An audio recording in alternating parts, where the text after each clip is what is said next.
ಬಳಪ ಹಿಡಿದ ಭಗವಂತ ಇರುತ್ತಾನೆ ನಮ ಸುತ್ತ ಅವತಾರ ನಾನಾ ರೂಪವೋ ನಮ್ಮೆಲ್ಲ ಹಣೆ ಬರಹ ತಿದ್ದಿ ಬರೆಯಲು ಕತ್ತಲೆಯಿಂದ ಬಂತ ನಮ್ಮ ಕೈಯ ಹಿಡಿಯುತ್ತ ಕರೆದೊಯ್ದ ಬೆಳಕು ತೋರಲು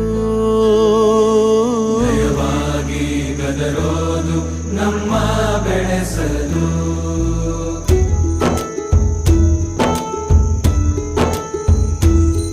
ಭಾಷೆ ಅಮೃತ ಕುಡಿಸೋ